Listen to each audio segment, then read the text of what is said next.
Barang siapa yang bisa menolong saudaranya, yang menghilangkan segala penderitaan dari sebagian kaum muslimin, tidak sekaligus dihilangkan, tapi sebagian saja dia mencoba untuk menghilangkannya, maka Allah Subhanahu wa Ta'ala dengan rahmatnya, dengan kasih sayangnya, dengan keadilannya, dengan balasan yang maha besar, Allah akan menghilangkan penderitaan yang dialami seorang hamba nanti di yaumil qiyamah.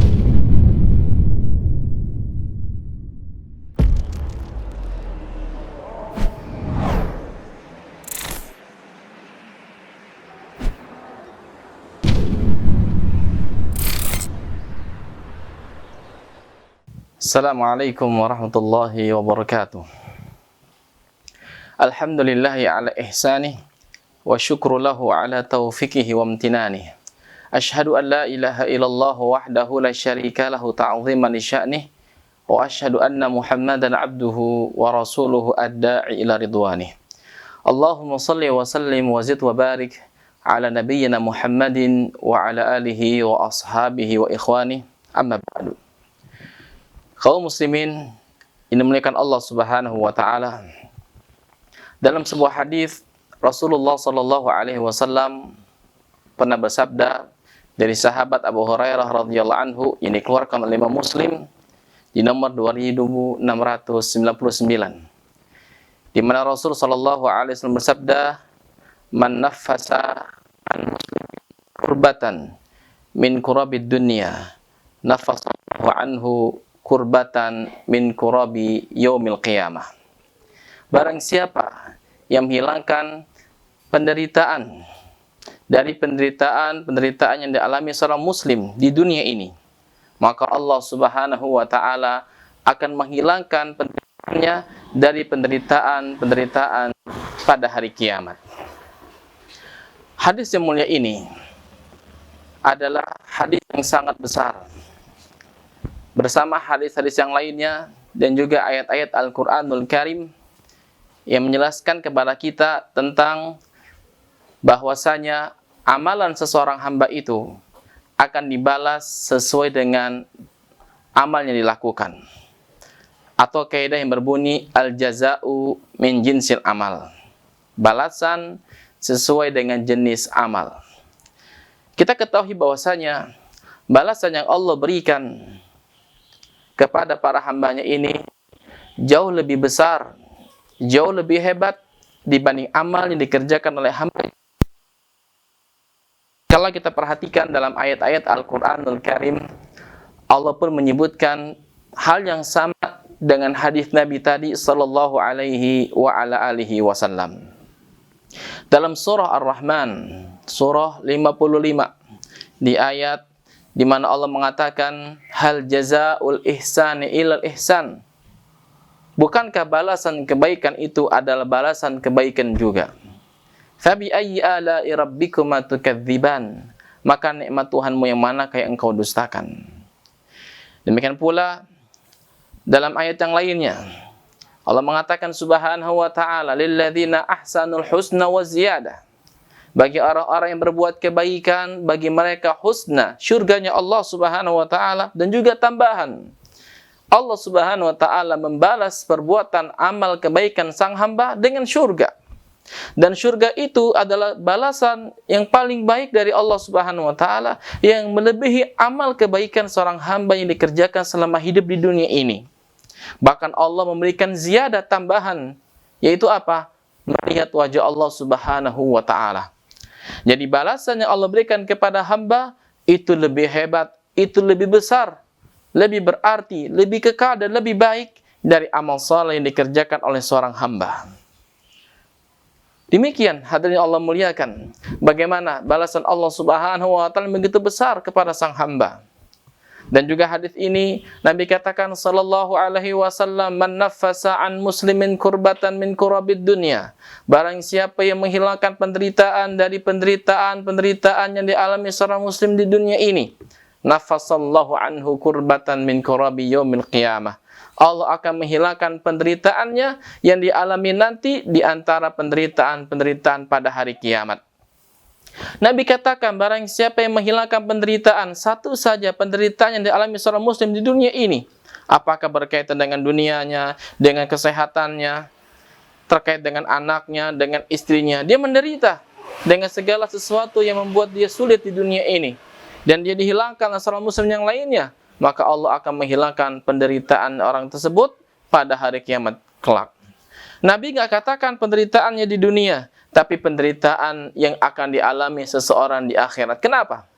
Karena penderitaan di dunia ini masih bisa kita lalui, masih bisa kita tanggulangi, masih banyak orang-orang yang akan membantu kita. Kalaupun kita menderita di dunia ini, maka ujung-ujungnya adalah kematian. Itu artinya penderitaan kita tidak akan berlangsung lama. Penderitaan kita akan terputus, akan terhenti dengan yang namanya kematian. Lain halnya dengan penderitaan yang kita alami nanti di akhirat. Sungguh penderitaannya tidak akan pernah habisnya, tidak akan pernah terputus, meskipun manusia merengek kepada Allah agar dihilangkan segala penderitaannya. Hal ini menyebutkan kepada kita bahwasanya penderitaan yang dialami oleh seseorang di akhirat tidak akan pernah terhenti. Dan jika sekiranya dia ingin menghentikannya, maka itu karena pertolongan Allah Subhanahu wa taala yang dengan sebab dia menolong dan menghilangkan penderitaan seorang muslim selama hidup di dunia ini. Kemudian kalau kita lihat pula, Nabi mengatakan nafasa. Kalimat ini berasal dari kata nafasa yunafisu tanfisan, yang artinya bernafas. Seolah-olah orang yang sedang kesulitan dan mengalami penderitaan, dia sedang kesulitan dalam bernafas. Dia tercekik dengan sulitnya bernafas. Lalu kita datang untuk menolongnya, untuk menghilangkan penderitaannya. Maka dengan itu dia bisa bernafas lega. Seakan-akan ketika dia tercekik dengan sulitnya bernafas, datang kita menolongnya. Dan kita memberikan bantuan seolah-olah dia hidup. Dia bernafas seperti normal kembali. Itu artinya, meskipun kita tidak hilangkan penderitaannya secara totalitas, secara keseluruhan, maka sebagian dari penderitaan tersebut membuat dia berjalan dengan lapang, bisa bernafas kembali. Begitupun dengan kehidupan dunia ini. Kalau kita hilangkan satu penderitaan seorang muslim di dunia ini, maka Allah Subhanahu wa taala akan menghilangkan penderitaan kita nanti pada hari kiamat. Oleh karena itu, Nabi menyebutkan sallallahu alaihi wasallam, penderitaan yang dialami seorang hamba tidak pernah berhenti ketika di akhirat sampai Allah menolongnya. Sebagai contoh, ketika Allah Subhanahu wa taala mengumpulkan manusia yang pertama dan terakhir, kata Nabi sallallahu alaihi wasallam, maka mereka menderita. Mereka bertanya, mereka mencari kira-kira siapa yang bisa menolong mereka untuk dimintakan syafaat di sisi Allah Subhanahu wa taala. Ada di antara mereka tenggelam dengan keringatnya lantaran matahari mendekat kepada mereka sejarak 1 mil. Ada yang tenggelam sampai ke mulutnya, kata Nabi sallallahu alaihi wasallam, dan manusia mengatakan, "Ala tanzuruna ila ma balagakum hadza?" Tidakkah kalian melihat apa yang kalian alami di hari ini? Ala tarawna ila man yashfa'a ila rabbikum. Tidakkah kalian melihat, perhatikan, siapa seseorang yang bisa memberikan syafaat di sisi Allah Subhanahu wa taala. Lihatlah hadirin Allah muliakan, kaum muslimin yang Allah muliakan, bagaimana penderitaan yang dialami seorang di akhirat tidak bisa ditanggulangi kecuali dengan pertolongan Allah Subhanahu wa taala.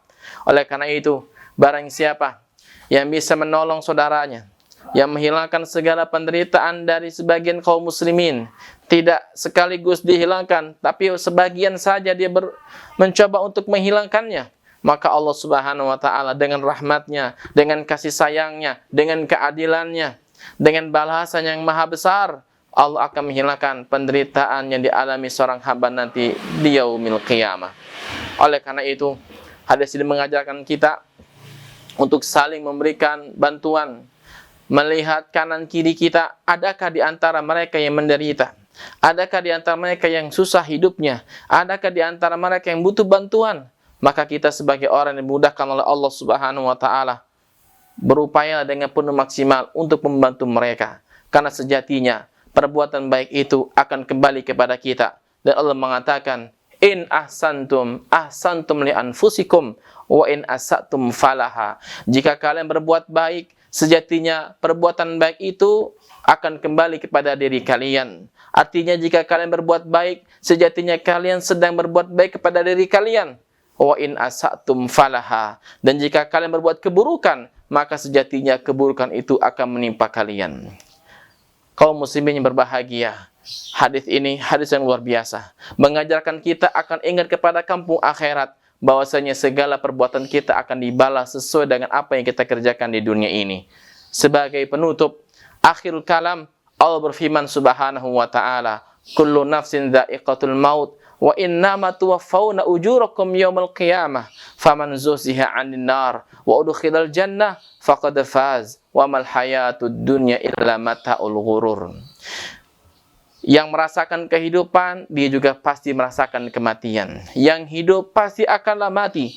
Dan sesungguhnya balasan amal kalian secara sempurna nanti akan kami balas di sisi Allah Subhanahu wa ta'ala dengan penuh kesempurnaan. Barang siapa yang Allah selamatkan dari neraka masuk ke dalam syurga, sungguh dia telah sukses. Dan kehidupan dunia ini adalah kehidupan yang penuh dengan berbagai macam godaan, rintangan, ujian, dan sehingga kalian jangan sampai tertipu dengannya. Wa sallallahu wasallam wa baraka ala nabiyil karim Muhammadin wa ala alihi wa ashabihi ajma'in wa akhiru da'wana anil hamdulillahi rabbil alamin. Wassalamu alaikum warahmatullahi wabarakatuh.